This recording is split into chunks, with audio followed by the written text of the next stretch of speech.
उपमुख्यमंत्री एकनाथ शिंदेंनी कोडोली जिल्हा परिषद शाळेला भेट दिली आणि यावेळी पहिल्याच दिवशी शाळेत आलेल्या मुलांना फुलं आणि कॅडबरी देऊन त्यांचं स्वागत करण्यात आलं।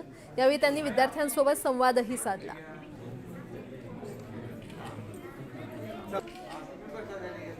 उपमुख्यमंत्री एकनाथ शिंदे यांनी साताऱ्यातल्या जिल्हा परिषदेच्या शाळेत जात या विद्यार्थ्यांचं स्वागत केलेलं आहे। त्यांना फुलं आणि चॉकलेट देऊन त्यांचं स्वागत केलेलं आहे।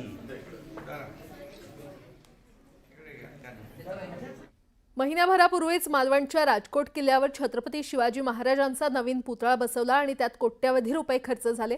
मात्र त्या ठिकाणी माती खचली कारण त्यात भ्रष्टाचार झाला असा संजय राऊतांनी संशय व्यक्त केलाय। तर मुंबईत समुद्रकिनारी अनेक पुतळे आहेत, ते सर्व पुतळे सुरक्षित आहेत कारण त्यात भ्रष्टाचार झाला नाही असं संजय राऊतांनी म्हटलेलं आहे।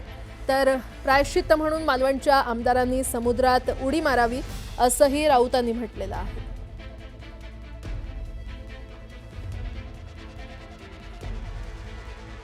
छत्रपती शिवाजी महाराजांचा पुतळा जो नरेंद्र मोदींनी बसवला होता तो आधी कोसळला, त्यात भ्रष्टाचार झाला। त्यानंतर मोठा गाजावाजा करून सरकारनं काही मंत्र्यांनी नवीन पुतळा बसवला।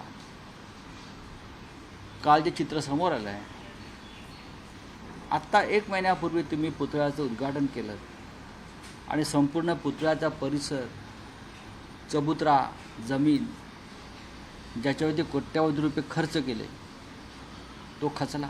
पहा तुम्ही चित्र, अत्यंत भयंकर चित्र आहे। त्या विभागाचे जे आमदार आहेत सगळे प्रत्येक ठिकाणी रवींद्र चव्हाणांचंच नाव येत आहे। जिथे जिथे अशा प्रकारचे अपघात, घातपात आणि प्रसंग घडले आहेत तिथे यांचीच नावं येत आहेत। कोण आहेत त्या भागाचे आमदार आणि मंत्री? जिथे पुतळा आहे त्यांनी त्या अरबी समुद्रात उडी मारली पाहिजे प्रायश्चित म्हणून। त्यांनी उडी मारली पाहिजे अरबी समुद्रात प्रायश्चित म्हणून, जे कोणी असतील ते।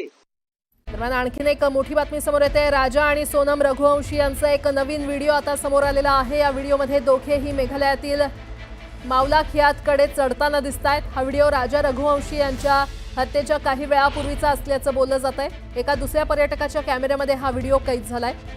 ज्या पर्यटकाच्या मोबाईलमध्ये हा व्हिडिओ कैद झालाय तेव्हा तो पर्यटक नोंगरियाटकडे उतरत असल्याची माहिती आहे।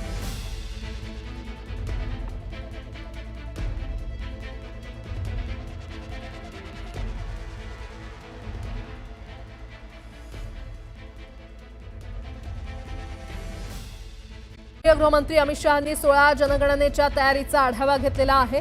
या बैठकीत जनगणनेबाबत केंद्र सरकारकडून अधिसूचना जारी करण्यात आलेली आहे। पहिल्यांदाच जनगणनेसाठी जातनिहाय माहिती संकलित केली जाणार आहे।